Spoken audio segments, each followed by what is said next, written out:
Welcome to the deep dive. Today we're tackling one of history's really big ones, the assassination of President John F. Kennedy. Mm. There's this fresh wave of previously classified documents just out. And, well, our job is to cut through all that complexity. Yeah, bring you the essential understanding. Exactly. No need for you to wade through thousands of pages. We've done the legwork trying to give you the core insights. Right. We really immersed ourselves in a pretty wide range of materials. Everything from the official records, the Assassination Records Review Board, Okay. and congressional hearing summaries to see what people are saying on Reddit, checking out reporting from NBC Chicago, global news perspectives too. Times of India, CBS, WHYY. Yeah, analyses from the National Archives, Yeah. and even a quick look at a scholarly note from Fordham Library News, which kind of gives a different academic angle on this whole thing. Okay, let's try to unpack this then. Our mission really is pretty simple. Yeah. Pull out the crucial bits of knowledge from all these different sources about these newly available JFK files. We're aiming to shed some light on those questions that just keep lingering, And as much as we can, separate the documented facts from, well, all the speculation. And to start, I think it's really important to remember why these documents are coming out now. I mean, for years, there's been this cloud of public suspicion hanging over the official story. Yeah, a sense that the full story wasn't being told. Exactly. That lack of transparency Yeah. really fueled a lot of doubt. Right. And our sources definitely remind us the early 90s were kind of a turning point. That limited access, plus, Oliver Stone's JFK movie had a huge With a impact. massive impact. It created this real push, this groundswell that got lawmakers moving.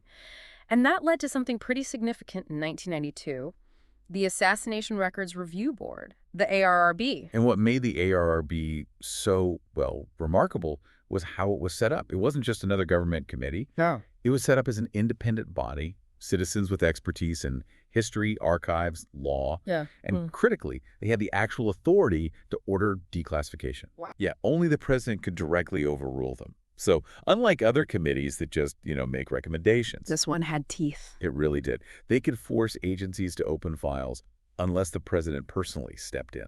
That's a huge amount of power for a citizen group. And the ARRB, they didn't just focus narrowly on the assassination itself, did they? No, not at all. Their definition of an assassination record was deliberately broad. They understood that to really get the whole picture, you needed the context. The political climate, diplomacy. Exactly. The whole landscape of the early 60s. Because, clues could be anywhere. It let them look at a much wider range of stuff. And they managed some really significant things based on our sources. Oh, absolutely. The ARRB reviewed tens of thousands of records that were previously secret, leading to their release. They were also key in making sure this Zapruder film That crucial footage. was recognized as belonging to the American people. They helped clarify things around JFK's medical records, too, by actually deposing the autopsy doctors and his physicians. Yeah. And they even got records related to Jim Garrison's investigation down in New Orleans, which is pretty controversial. So, yeah, the ARRB was a game changer, not just releasing documents, but shifting the power towards transparency, setting a new standard, really. And it sounds like they also had ideas about how things should work in the future for declassification. Yes, definitely. Their final report had several key recommendations. They really stressed that future review boards needed genuine independence structurally and in who served on them. Okay. They also pushed for clear legal standards for access, an effective review process you could actually enforce, and maybe most importantly, just a basic assumption towards openness, a presumption of release. They learned from the obstacles they hit. Makes sense. Okay, so let's jump forward to now. We've seen document releases before, but this latest one in 2025 started under the Trump administration. It promised a big step toward more transparency. That's right. The stated goal was maximum transparency, and it resulted in, about 80,000 pages of records related to the assassination being declassified. And Representative Anna Paulina Luna, who's chairing a House task force looking at these, she seemed pretty positive initially. Yeah, she spoke about an unprecedented opportunity to peel back the layers, and she noted what she saw as complete cooperation from the government in this round. Okay, so the big question then, with this huge dump of documents, what did the people who've been deep in this stuff for years actually find? Jefferson Morley, for instance, he spent a lot of his career on this. Well, Morley's initial take was that the newly unredacted info gives more detail about what the U.S. intelligence community knew about Lee Harvey Oswald, and, crucially, when they knew it. Mm. So the big takeaway maybe isn't a smoking gun, but a clearer timeline of awareness before the assassination, Hmm. which, raises those what-if questions. Right. And it's important to clarify, these weren't all brand new documents, were they? Mostly stuff seen before, but with the blacked out bits filled in. Precisely. Mostly documents released in some form previously, but with redactions, passages blacked out. For years, agencies like the CIA, the FBI, argued keeping that stuff secret was vital for national security.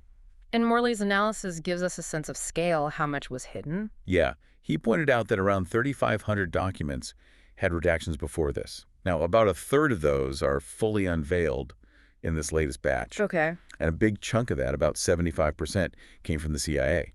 But it's also key to note, over 500 IRS records are still completely withheld. Okay. So still not everything. No. A lot came out, but some puzzle pieces are still off the table. Interesting. So a significant reveal, but maybe not the whole story. And it seems the importance of these unredacted bits might not jump out at everyone immediately. Right. David Barrett, a political science professor, made a good point about that. He said, look, a lot of these might seem unrelated to the assassination itself if you just glance at them. Yeah. But for researchers, for scholars, removing redactions about how intelligence was gathered or info about foreign governments, that can be huge. It provides vital historical context for the whole era. Okay, so let's dive into some of the key themes, the potential insights emerging from these more complete files. One thing that keeps coming up is the CIA's knowledge of Lee Harvey Oswald. Yes, the unredacted files do seem to strengthen the case that the CIA and maybe other parts of the U.S. government knew about Oswald and were tracking him for months, maybe even years, before the assassination. Wow. This includes knowing about his defection to the Soviet Union, his return, and those visits he made to the Cuban and Soviet embassies in Mexico City shortly before Dallas. That definitely adds a layer, doesn't it? But even with this extra detail, are the initial takes from experts still sticking close to the Warren Commission's main conclusion? That seems to be the prevailing view initially, yes. Experts like Chuck Gowdy, who we saw in that NBC Chicago transcript, they've indicated that the core finding Lee Harvey Oswald acting alone hasn't really been overturned by these newly unredacted files. Okay. But, in these huge archives, you always get these intriguing, maybe outlier claims popping back up. One that caught my eye was about Gary Underhill and this idea of a small clique within the CIA. Yeah, that's interesting how that's resurfaced. It's attributed to a CIA intelligence asset, Gary Underhill. According to one of the now unredacted files, right after Kennedy died, Underhill supposedly said that a small clique within the CIA was responsible. Responsible for the assassination? That's what he reportedly claimed, describing this group as ruthless, like the mafia. That's really crucial to stress, as the Times of India's source pointed out. This is one person's statement in the files. Right, not an official finding. Not at all. Not widely proven. And Underhill himself died back in 1964 under circumstances that, have fueled some speculation over the years. Okay, so a potentially explosive claim, but needs context. Got it. Now let's shift gears a bit. Chicago. It seems to pop up in a few interesting ways around the whole JFK story. It does. First, pretty directly, Oswald bought the rifle he used from a mail-order company in Chicago. Second, Jack Ruby, the guy who shot Oswald, he was from Chicago, had deep roots there, and, long-standing alleged ties to the Chicago outfit, the mob there. And the outfit, the Chicago mob, they definitely had reasons to dislike the Kennedys, didn't they? Oh, absolutely. Huge animosity. Yeah. Especially because of Bobby Kennedy, the Attorney General, really cracking down hard on organized crime. Plus, they lost a ton of money when Castro took over Cuba and shut down all the casinos in Havana. Big financial hit. And this leads to some pretty disturbing details from Chuck Gowdy about potential threats against JFK during a planned Chicago visit just weeks before Dallas. Yeah, Gowdy's reporting detailed, at least 6 or 7 credible death threats against Kennedy, including 2 specific plots apparently planned in Chicago in early November '63, right before the Dallas trip. Wow. One of these plots, maybe targeting his motorcade from O'Hare Airport to a football game, was apparently foiled when authorities found a stash of rifles and a map. Nope. Yeah. And because of those threats, Kennedy's route was changed last minute. That's a pretty close call. That is chilling. But it's important to be clear here, these were alleged plots in Chicago, not necessarily directly tied to what happened in Dallas, right? Precisely. The Chicago mob, they had motive, sure. And there were credible threats there. But our sources, as of now, don't show definitive evidence directly linking the outfit to the actual assassination in Dallas. Okay. Moving to some other theories that float around, that WHYY report mentioned a pretty startling alleged KGB theory involving Lyndon Johnson. Right. This is one that actually came out in earlier declassified files, but it's worth a quick mention. J. Edgar Hoover wrote a letter in 1966 Hoover, okay. saying an FBI source reported that KGB officials claimed back in '65 they had info purporting to indicate RBJ had a role in the assassination. Whoa. But, and this is a big but, the same FBI source noted the KGB considered Johnson practically an unknown at that time, which, cast quite a bit of doubt on whether that claim was real or maybe disinformation. Yeah. Sounds like something to take with a huge grain of salt. Definitely high degree of skepticism needed there. Okay. And sort of related, the CIA's own plotting with the mafia has always been a big topic. Yes, and that WHYY report reminds us of some previously released details there, too, like at least 2 documented attempts by the CIA in early 1961 to assassinate Fidel Castro. Using the mob. Using CIA-supplied poison pills and getting mob figures, including John Rosselli, who is linked to Chicago boss Sam Giancana, to deliver them. Interestingly, the mob guys apparently weren't explicitly told the CIA was behind it, though they probably suspect. It paints a really murky picture. A tangled web, for sure. But amidst all these potential bombshells and, shadowy links, that Reddit discussion we looked at had a kind of different vibe about this latest document release. Yeah, the Reddit thread really reflected a lot of public skepticism, about whether these files were really that important. A nothing burger, some called it. Exactly. A lot of users felt like, nothing groundbreaking here. And there were these recurring worries that maybe the really important stuff was still hidden or maybe even destroyed years ago. Understandable cynicism, maybe? I think so. After so many years, so many promises of transparency that felt incomplete. Yeah, you can see why people might feel that way. And some Redditors pointed to the type of material being released. Yeah, several people noted that a big chunk seemed to be about broader CIA Cold War operations. South America, Central America, Cuba, the USSR. General Cold War stuff? Right. Less directly about the assassination specifics. One user joked it was a gold mine for Cold War historians, which kind of sums it up. More info, sure, but how relevant is it to the core mystery? That's the question some are asking. And then there was that unfortunate, very modern problem with the release itself. Oh, right. Yeah, several sources, including Reddit, mentioned the current administration accidentally released Social Security numbers for some people named in the files. Big privacy issue there. Oof. Not good. Okay, finally, just to bring in some crucial historical context from an official investigation, let's quickly touch on the House Select Committee on Assassinations findings from '79.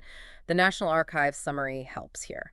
Right. So the Select Committee back in '79, they concluded Kennedy was hit by 2 shots fired from behind from the 6th floor of the Texas School Book Depository by Lee Harvey Oswald. But, and this is the key difference from the Warren Commission, the committee also said they believed Kennedy was probably assassinated as a result of a conspiracy. Probably a conspiracy. Yes, but they couldn't identify who else was involved or how big the conspiracy was. So they agreed on Oswald as the shooter, but diverged significantly on the lone gunman idea. And did they look into all those groups often linked to conspiracy theories, the Soviets, Cubans, the mob? They did. They found no credible evidence that the Soviet or Cuban governments were involved, or anti-Castro groups as groups, or the National Mob Syndicate as a group. But they left the door open for individuals. Exactly. They couldn't rule out that individual members of those groups might have been involved. And importantly, they found no evidence the Secret Service, FBI, or CIA were involved in the assassination itself. Okay. However, they did find significant failures in how all 3 agencies and the Warren Commission performed their duties, especially when it came to investigating a possible conspiracy.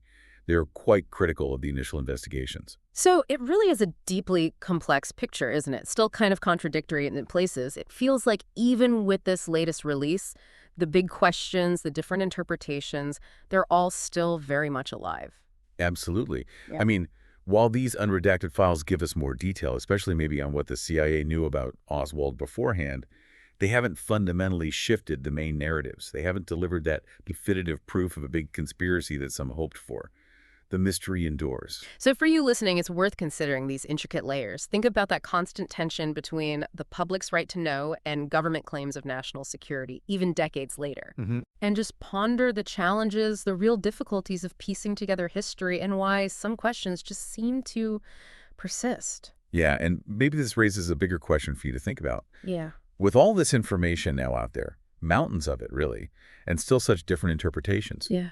what does this ongoing fascination with the JFK assassination actually tell us about, our relationship with government, how we see history, our need for definite answers when maybe there aren't any? Right. Ultimately is just releasing information, no matter how much, ever really enough to settle questions that are this deeply embedded in our collective psyche.